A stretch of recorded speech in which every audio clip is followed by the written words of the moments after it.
अली अफजल शाह साहब वही है ना जिनको ट्रांसपोर्ट के परमिट वगैरह अयूब खान के दौर में मिले थे। आपने बिल्कुल उसका बैकग्राउंड उनका सही, वो उनको उस ज़माने में जिस तरह से एक अरसे तक शेख रशीद का होल्ड रहा है उस वक्त तक रावलपिंडी की सियासत में अली असगर शाह साहब जो चले आप आगे चलते हैं, हम थोड़ा सा हम चलते हैं सतर से बाहर निकलते हैं, हम सतर से अब जल्दी से हम 2000 तक आते हैं। पहले 85 में आ जाइए। 85 जो है वो गैर जमाती इंतखाबात थे वहाँ पे, और उस वक्त बहुत सी शख्सियात जो उभर के आईं, और ये कहा जा सकता है कि शेख रशीद जो एक तालिब इल्म रहनुमा थे और उसके बाद फिर बलदियाती सियासत तक महदूद थे। 85 में पहली मरतबा वो नेशनल पॉलिटिक्स का, इलेक्टेड पॉलिटिक्स का हिस्सा बने। हालांकि दो आदमी थे शेख रशीद, एक शेख रशीद ये और एक शेख रशीद और भी थे जो गवर्नमेंट कॉलेज से उनका ताल्लुक था, वो भी तालिब इल्म रहनुमा थे। मेरे ख्याल वो फिर बिल्कुल ही पीछे हट गए। जी जी, वो पीपल्स पार्टी से उनका ताल्लुक था, और वो एक मरतबा जो है वो जीते भी इसमें लोकल बॉडीज का मेरे गोल। जी हाँ, नहीं वो सूबाई असम्बली का इलेक्शन जीते। चले आगे चलते हैं, अब हम 85 से लेट्स गो टू 2002 तक चलें।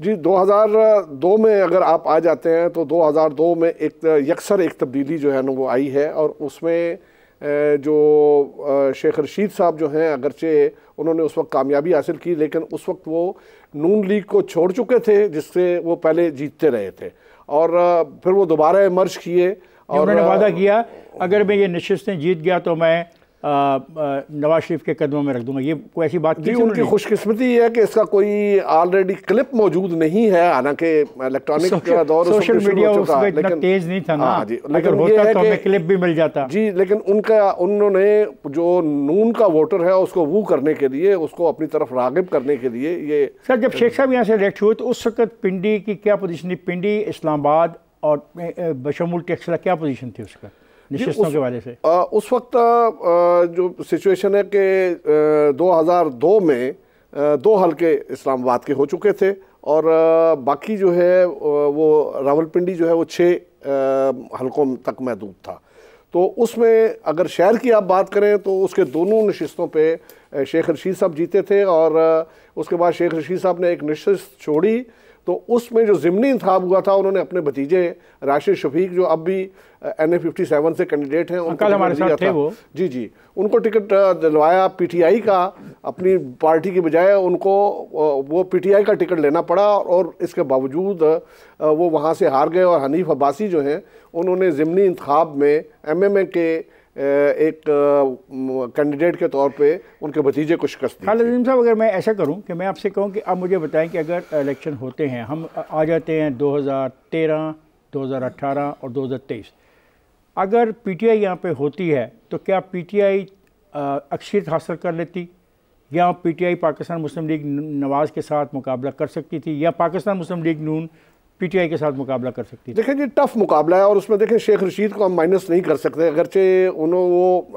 अपनी एक जमात बना के बैठे हुए हैं, लेकिन हमेशा उन्होंने किसी न किसी दूसरी पार्टी का सहारा लिया बाद में जाके, फिर उस वरना जब वो उन्होंने तनहा अपनी ज़ात के बल के ऊपर इलेक्शन लड़ने की कोशिश की 2008 में, तो उनकी 2 हल्कों से ज़मानतें ज़ब्त हुई, लेकिन फिर 2013 में उन्होंने एक हल्के में इमरान खान साहब को सपोर्ट किया, और दूसरा हल्का जो है उसमें वो ख़ुद थे, और PTI की सपोर्ट से वो जीते। फिर 2018 में भी यही पोजीशन हुई कि वो 2 हल्कों से कैंडिडेट थे, एक हल्के का इलेक्शन जो है वो रुक गया, तो वो बाद में जी। अगर मुझे आप इजाज़त दें तो मैं टिक्का खान को भी शामिल न कर लूँ, क्योंकि हम तो तारीख़ में चलेंगे, पता नहीं लोगों को ये तारीख़ पसंद आए भी नहीं। आप भी उम्र में बहुत ज़्यादा हैं, मैं भी उम्र में बहुत ज़्यादा हूँ, तो हम टिक्का साहब को शामिल कर लेते हैं, शायद वो कुछ ऐसी बातें बताएं जो आपको और मुझे इल्म है। जी टिक्का साहब आप मेरे साथ हैं? जी बिल्कुल आपके साथ। टिक्का आप कैसे लेते हो, कब से आप इसको कर रहे हो? यू आर ए नुमाइंदा खुसूसी हो आप हमारे उधर, तो कब से ये इस इलेक्शन मुहिम को आप देख रहे हो? क्या 2013 के इंतखाबात, 2018 के इंतखाबात देखे आपने? जी बिल्कुल, दोनों इंतखाबात देखे हमने, और मैं सबसे पहले तो मैं शुरू करूंगा कि जब इस हल्के में मैं गया NA 54, और मैं दोनों साहिबान से मिला, गुलाम सरवर खान साहब और बैरिस्टर अकील साहब, और दोनों को जब मैंने आपका जिक्र किया तो बड़े मुतरफ थे और बड़े एंक्शस थे कि आपके प्रोग्राम में आएंगे, और यकीनन आपकी अहमियत भी जानते थे, आपके प्रोग्राम की अहमियत भी जानते थे और समा की अहमियत भी। लेकिन चूँकि उनकी शेड्यूल इतना बिजी बन चुका है और दौड़ इतनी ज़्यादा तेज़ हो चुकी है, हर कोई जीतने की कोशिश में, तो इस वजह से शायद ये सिचुएशन डेवलप हुई कि दोनों बड़े कैंडिडेट जो थे एनए के वो शामिल नहीं हो सके। और चौधरी निसार साहब तो वैसे ही शायद आजकल उनका फोकस शायद ज़्यादा चक्री की तरफ है, टेक्सला की तरफ कंसंट्रेशन उनकी कम है, लेकिन खैर टेक्सला को भी टाइम दे रहे हैं, अपने नुमाइंदे उनके वहाँ मौजूद हैं। तो ये 3 बड़े कैंडिडेट। तो खालिद आपने अजीब बात कह दी कि वो चक्री पर ज़्यादा टाइम दे रहे हैं एज़ कम्पेयर टू टेक्सला। क्या आप महसूस कर रहे हो कि उनको शायद महसूस हो रहा है कि टेक्सला की नशिस्त उनके लिए काफ़ी टफ हो गई है और ये नशिस्त आईपीपी के पास जा सकती है?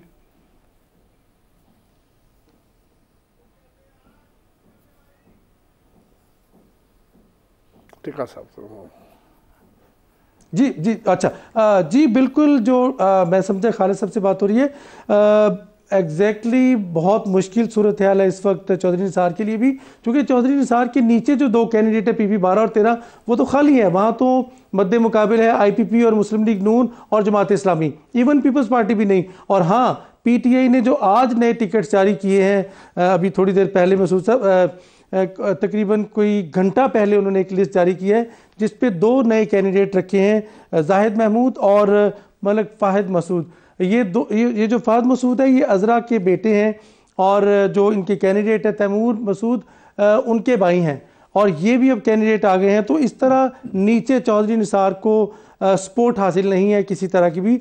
अब सिर्फ एनए के कैंडिडेट हैं, अपने उनके वोटर ज़रूर हैं, तकरीबन 15 से 20 हज़ार जो मुसलसल चौधरी निसार को ही वोट दे रहे हैं। और लेकिन इस दफ़ा चूँकि नून लीग के अपने कैंडिडेट्स हैं और चौधरी निसार की आज़ाद हैसियत है, और साथ ही उसको जो पीटीआई का वोटर है, जो यकीनन बल्ला तो नहीं है लेकिन पीटीआई के वोटर्स की उम्मीद थी चौधरी निसार को कि शायद सिंपैथी वोट मिले, अब वो भी मुमकिन नहीं रहा चूँकि वहाँ भी पीटीआई के आज़ाद हैसियत में कैंडिडेट आ गए हैं। तो यूँ बहुत ही मुश्किल सूरत हाल है, और जो बाकी जमातें हैं वो भी इंतज़ार कर रही हैं कि पीटीआई का वोटर किस तरफ आता है। आपका क्या ख्याल है? आपका ख्याल क्या? आप काफ़ी तजर्बा रखते हो, लोगों से मिल रहे हो, इलाकों में जा रहे हो, लोगों से बात कर रहे हो, आपका पैकेज भी हमने देखा, बड़ा अच्छा पैकेज था। तो आप क्या महसूस करते हो कि क्या रवैया होगा 8 तारीख को?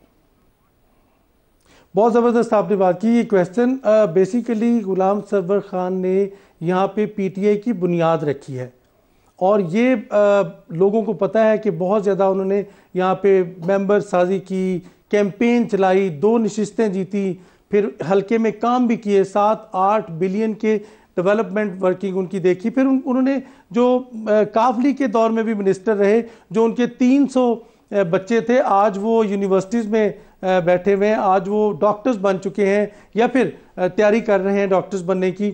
इस तरह इंजीनियरिंग यूनिवर्सिटीज़ में गए हैं मज़दूरों के बच्चे, और कुछ ऐसे इदारे जिनको OEBI के साथ उन्होंने अटैच किया और उनकी पेंशन शुरू की। तो इस तरह जो काम भी गुलाम सरवर खान ने किए, और पीटीआई का दो दफ़ा वो मिनिस्टर भी रहे 2 अदवार में। तो मेरा ख्याल है कि गुलाम सरवर खान 50% पीटीआई के वोटर जो हैं वो लेने में कामयाब हो जाएंगे। और आईपीपी के साथ चूँकि उनकी जब उनकी इनॉग्रेशन हुई थी तो उसमें बड़े सीरियस वोटर्स बैठे हुए थे। मेरी बात भी हो रही थी मुख्तलिफ कायदीन से जो आईपीपी के मौजूद थे कि कमिटेड लोग उनके जलसे में आए थे। वो सिर्फ उधार के, और वो जलसों में जैसे बुलाया जाता है, उसके बाद दूसरे जलसे में भी वो लोग होते हैं, तीसरे जलसे में भी वो लोग होते हैं और खाने का इंतज़ार कर रहे होते हैं, वो लोग नहीं थे, कमिटेड लोग थे। और गुलाम सरवर खान की पोजीशन बेहतर है। और दूसरी तरफ इंडिपेंडेंट वोटर जो है बैरिस्टर अकील, यकीनन उनके अपने भी वहाँ पे वोटर दड़ेबंदी है वहाँ पे, क्योंकि 3-4 तो जो ग्रुप्स हैं बड़े, उनमें दड़ेबंदी के वोट हैं, कम से कम 15 से 20 हज़ार चौधरी निसार के वोटर्स हैं। और इसी तरह बैरिस्टर अकील के अपने जो वोटर्स हैं जो घर से लेके वो चलेंगे वो कम से कम 15 से 20 हज़ार हैं। और इसी तरह अगर देखा, ठीक है, मुझे बताओ कि हैवी मैकेनिकल कॉम्प्लेक्स का जो एरिया है वो किसके साथ जाएगा वोटर, अगर हम उधर पर काउंट करें तो? यानी वो जाएगा यकीनन, उसमें चौधरी निसार की भी अपनी पोजीशन है, बहुत बेहतर पोजीशन है, और गुलाम सरवर खान की भी बहुत बेहतर पोजीशन है।